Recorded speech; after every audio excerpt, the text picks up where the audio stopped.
Here we are back again to assess that effort from Kolkata in the field and, of course, from Delhi, who were, in a sense, gifted the opportunity to bat first on a surface that you'd pretty much want to queue up right from the time you land in the UAE to bat on that surface. Well, whether or not it was the right call or not, we'll come to it. But let's just remind you of the carnage that has happened. The highest score in the tournament so far, 228 for 4 from the Capitals, led by the skipper. 88 not out of 38.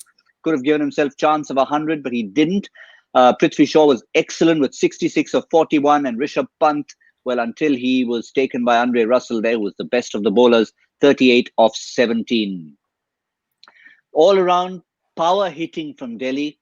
At the first 10, we thought maybe not too many sixes, Simon, but will Dinesh Karthik be regretting that decision at the toss?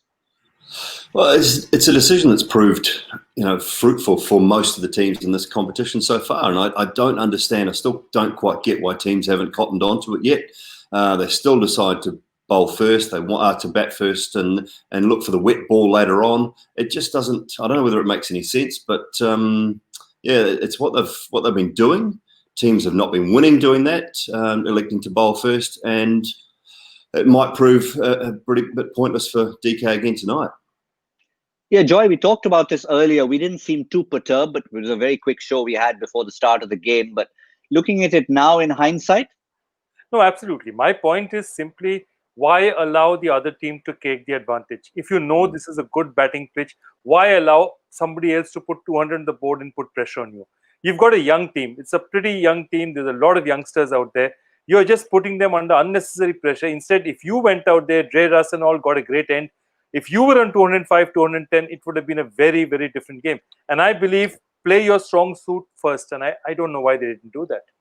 And Simon, I know you've got the local knowledge over there. You walked around these fields at night, and it's not quite Mumbai. When we play in Mumbai and that kind of dew, you absolutely have to bowl first. If the opposition puts on 190, you fancy yourself to get it.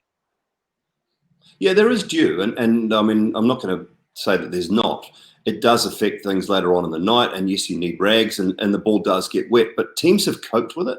And I think that's the one thing we've seen throughout the tournament so far, is that teams haven't necessarily struggled at that back end in the last sort of 8 to 10 overs with a wet ball. They've had the towels out, they've had to dry the ball. On the odd occasion, it's gone out of the ground, and you get a fresh one anyway. And that's the sort of thing that can happen at Sharjah. So, look, if it was going really pear-shaped, you could maybe lob one up intentionally, get a hit over the road, over into the old pharmacy across the road, and get yourself a new one and a dry one, and you'd be away again for about 2 or 3 overs, and you might be all right.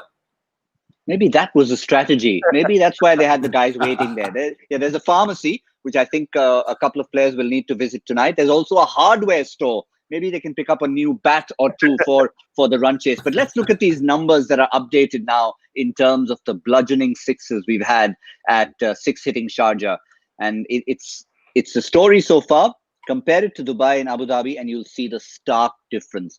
Just the 5 matches, and yet you're seeing almost the same number of sixes as Dubai and Abu Dhabi in just 5 innings. Sorry, not 5 games, 5 innings, 2.5 games. Yeah, 2.5 games. And it's a completely different ball game. And that's exciting because even within the grounds in India, I rarely see so much of a difference as you're seeing between, say, Sharjah and a Dubai or an Abu Dhabi. The difference is even more marked. Therefore, the adjustment teams need to make is much more. And it's mayhem out here. Any bowler is coming out here, and every team will now look at that Sharjah thing and say, I need to treat this very differently from the way I look at any of the other matches. Yeah, I mean, how really getting? I mean, in India itself, you're getting sort of grounds that differ from a Chinnaswamy size to maybe a Mumbai, Kolkata size, but you're not getting 78, 84 metre boundaries in India. You're getting the difference between 60 and 70 for most of the grounds in and around India. Whereas here, you're going from probably 61, 62 at Sharjah to 84, 85, sometimes into the breeze at Abu Dhabi, and in Dubai, when they go to one side of the field, you're talking maybe 84, 85, 86 metres to the other side. So that's quite a vast difference, and that's why we're seeing the massive change in Sharjah. 33 sixes in that first game, which equaled that Chinnaswamy record. So it's going to continue throughout the tournament. Players and bowlers just have to get used to it.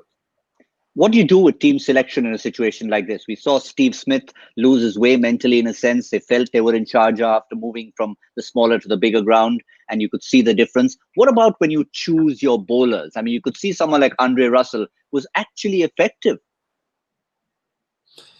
Well, I don't know about you, Joy. I sort of looked at that decision to leave Kuldeep Yadav out, and that was the right decision. It was the correct one for me because he can be a little bit fragile at the moment. He hasn't been at his best. So you didn't want to expose him to Sharjah, I don't think. So that was the right decision, the right way to go. But, you know, as I said earlier, you're going to go for 40 to 50 runs in this tournament at some stage. You just don't want to do that every game, and you hope you're not playing every game at Sharjah. Thick-skinned, Russell, Cummins. You know, we saw Pat Cummins in the first game go for plenty, 49 off 3, and then come back in the second game. So guys need to be thick-skinned. They need to understand. And that's where the backroom staff, and Joy, you'll know more about that, when the backroom staff and the coaches and the management and your psychologists, whoever you lie down on the couch with, they need to be able to get into these guys' heads and say, like you said earlier, just forget about it. Keep them busy, get away from it, put it down to experience and carry on.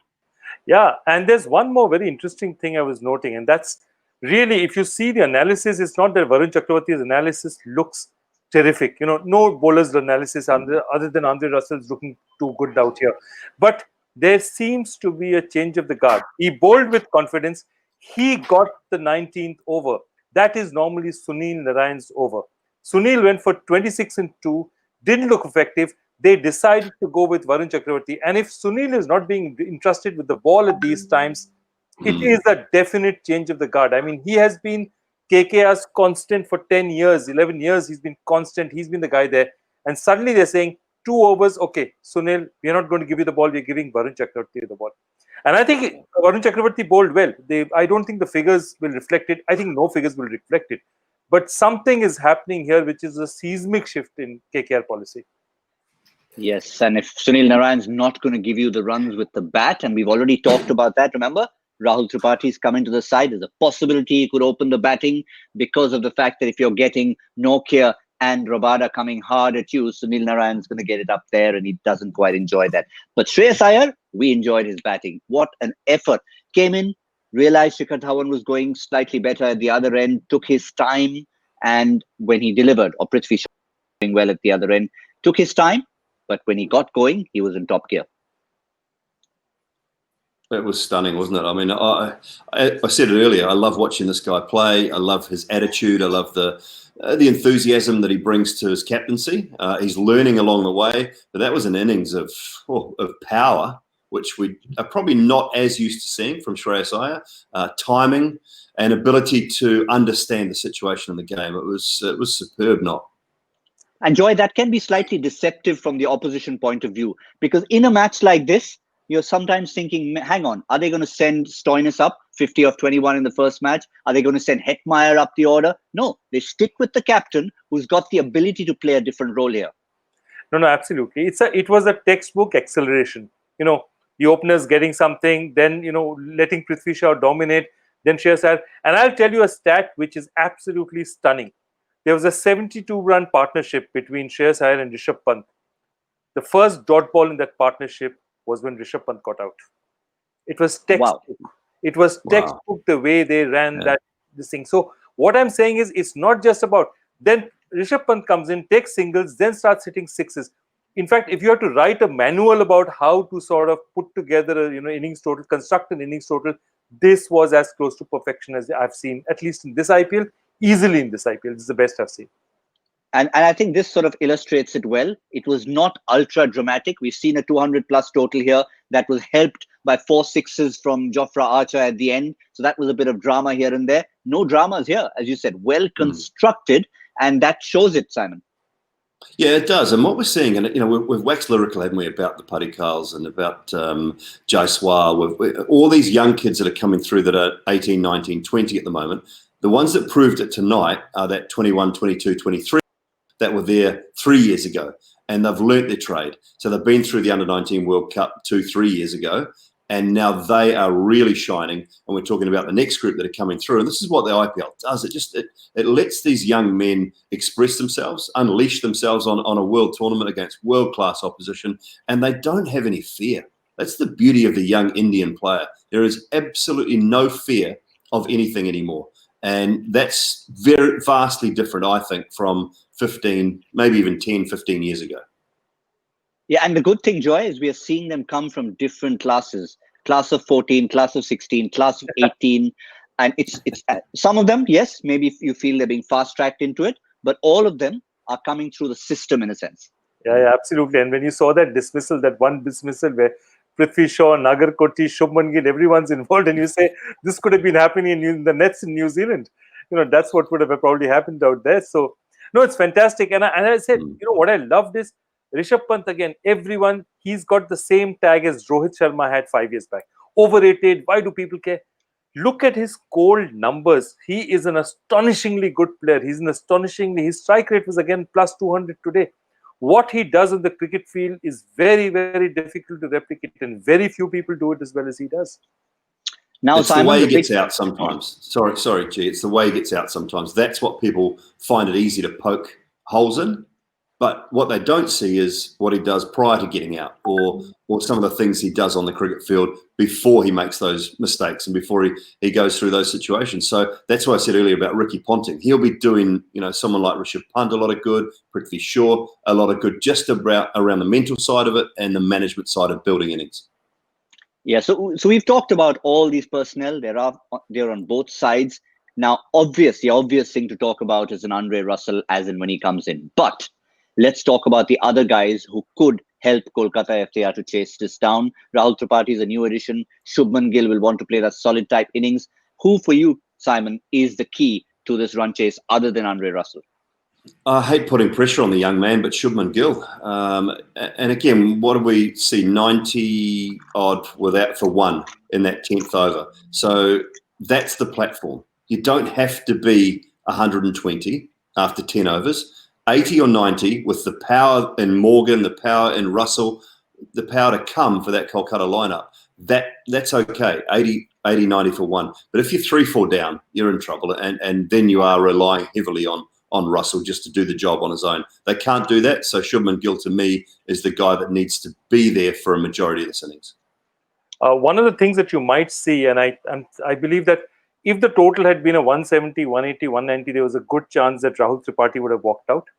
Given that it's 227, it's such a sharp total, it's such a steep total, it's quite possible that Sunil Narine will go out, because they're just going to say, can someone give us 15 and over for the first 4 overs, make it 60 and 4, and give us that kind of flying start. So even if they thought before the match that, okay, no, Rahul Tripathi bat first, right now they might turn around and said, Sunil, you haven't had a great time with the ball, but just go there and express yourself with the bat.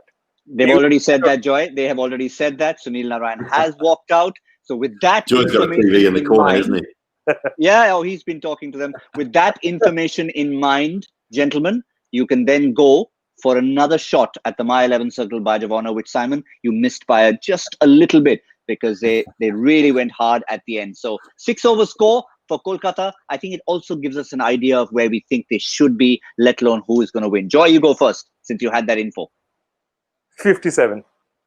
57, just over 9 and over. Fair enough. They have to go. I mean, they have to go hard at the top. And if Narayan's walking out to open, we've got to back him to do something at some stage. So I'm going to go 74. 57, 74. I hate just squeezing in between. I'm going to go just a little bit less. 52. Still a decent score, just under 9. 52 over that. And hopefully, importantly, they won't have lost any wickets. It's Narayan out there. It's Gill out there. It's going to be lots of entertainment. We're going to be back in the 10th over with Cricbuzz Combox, and then to wrap up an entire double header on this Saturday night, it's going to be My 11 Circle presents Cricbuzz Live. Lots of entertainment ahead. I think I'm going to settle down with a packet of chips. All of you can do the same.